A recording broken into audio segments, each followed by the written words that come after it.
Sir, Telangana రాష్ట్ర ముఖ్యమంత్రి రేవంత్ రెడ్డి గారికి నమస్కారం సార్.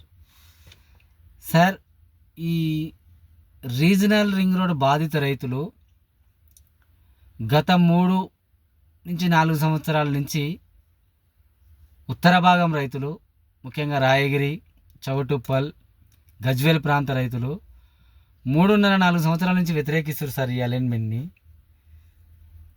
బీఆర్ఎస్ గవర్నమెంట్ ఉన్నప్పుడు వాళ్ళు చేసిన అలైన్మెంటు తప్పు అని ప్రస్తుతం ఉన్న ఎమ్మెల్యేలు, మినిస్టర్లు, రైతు నాయకుడు రెడ్డి గారు, ఇలాంటి వాళ్ళు విహెచ్ హనుమంతరావు గారు, వీళ్ళందరూ చెప్పారు సార్. ప్రియాంక గాంధీ చెప్పింది, భువనగిరి కుంభం అనిల్ కుమార్ రెడ్డి చెప్పిండు, ప్రస్తుతం మినిస్టర్ కోమటిరెడ్డి వెంకరెడ్డి గారు చెప్పారు, వీళ్ళందరూ చెప్పారు సార్. తప్పు తప్పు తప్పు చేసిండ్రు అని చెప్పారు సార్. అలైన్మెంట్ని కాంగ్రెస్ పార్టీ అధికారంలోకి వస్తే మార్చమని చెప్పారు సార్. ప్రతిరోజు మీరు రైతు ప్రభుత్వము, ప్రజాప్రభుత్వం అని చెప్పుకుంటారు సార్. రైతులతో ఈ 3.5-4 సంవత్సరాల నుంచి చేస్తున్నారు కాబట్టి ఏ ఒక్క రోజు కూడా మీరు కనీసం 22 నెలలు అవుతుంది సార్ మీ ప్రభుత్వం వచ్చి. 22 నెలల నుంచి కూడా మీరు ఏనాడు కూడా రైతులను పిలిపించి, ఉత్తర భాగం రైతులని అసలు ఎక్కడ అన్యాయం జరుగుతుంది మీకు, మీరు ఎందుకు అన్యాయం జరుగుతుంది అని తెలుసుకోలేదు. మేము 4 సార్లు నష్టపోయినాం కాబట్టి ఇప్పుడు ఇవ్వమంటున్నాం సార్ భూములని. ఎన్నిసార్లు నష్టపోవాలి? ఒక విలేజ్, ఒక ఏరియా ఎన్నిసార్లు నష్టపోవాలి? ఇది న్యాయమా సార్? మీరు దక్షిణ భాగము మీ ఇష్టం వచ్చినట్టు, మీ ఉమ్మడి మహబూబ్నగర్ జిల్లా, రంగారెడ్డి జిల్లా మీ ఇష్టం వచ్చినట్టు చేసుకుంటున్నారు సార్. మరి ఉత్తర భాగం రైతులు ఏ పాపం చేశారు సార్? ఏం పాపం చేశారు సార్ వాళ్ళు?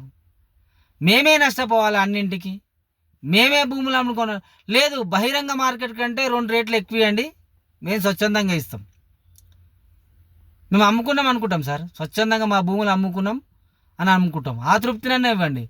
అంతేగాని అక్రమంగా చేసి మీ ఇష్టం వచ్చినట్టు పోలీసు వాళ్ళని పెట్టి అక్రమ అరెస్టులు చేసి ఈరోజు సిపిఎం పార్టీ మద్దతు తెలిపి హెచ్ఎండి ఆఫీస్ ముందు ధర్నా చేస్తా అంటే ధర్నాకు వచ్చే ప్రతి రైతుని అరెస్ట్ చేస్తుండ్రు మీరు.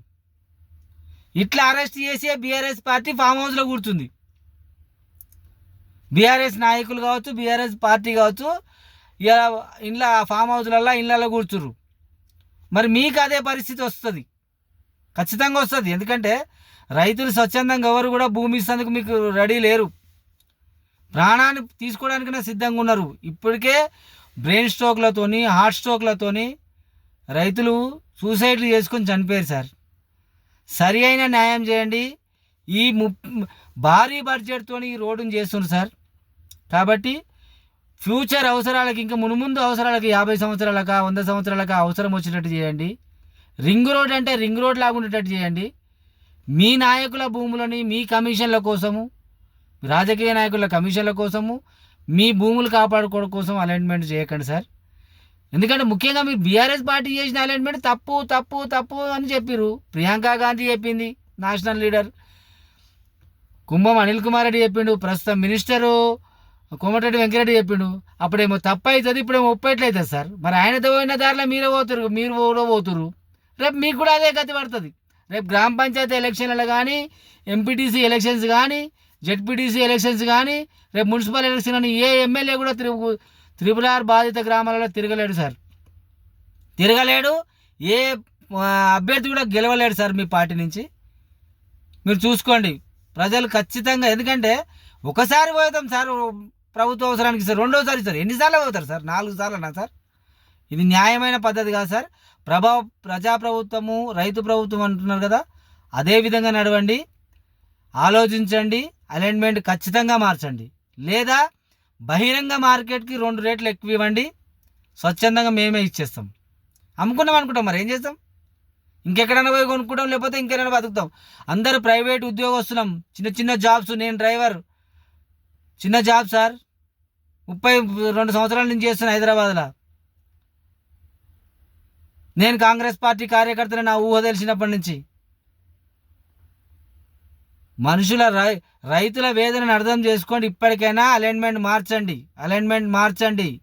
మార్చి మీ ప్రజాధనాన్ని ఖర్చు పెడుతురు, భారీ బడ్జెట్ ఖర్చు పెడుతురు కాబట్టి దానికి అర్థం ఉండేటట్టుగా ఒక 50 సంవత్సరాల ఫ్యూచర్కి అవసరం వచ్చేటట్టుగా చేయండి తప్ప మొండి వైఖరితో పోయి రైతులను అరెస్ట్ చేసి ఏదో నెట్టుకపోతామని అంటే మాత్రం రైతులు చవడానికైనా సిద్ధంగా ఉన్నారు కానీ భూములు ఇస్తానికి సిద్ధంగా లేరు సార్. ధన్యవాదం సార్. ఖచ్చితంగా ఇప్పుడైనా అలైన్మెంట్ మార్చే దిశగా మీ ప్రజాప్రభుత్వం, రైతు ప్రభుత్వం ఆలోచించండి. నేను ఒక కాంగ్రెస్ పార్టీ కార్యకర్తనై చెప్తున్నా. నా ఊహ తెలిసినప్పటి నుంచి కాంగ్రెస్ పార్టీ కార్యకర్తనే నేను. కాబట్టి ఆ వేదనతో చెప్తున్నా, పార్టీకి చెడ్డ పేరు తీసుకురాకండి సార్. ధన్యవాదం సార్.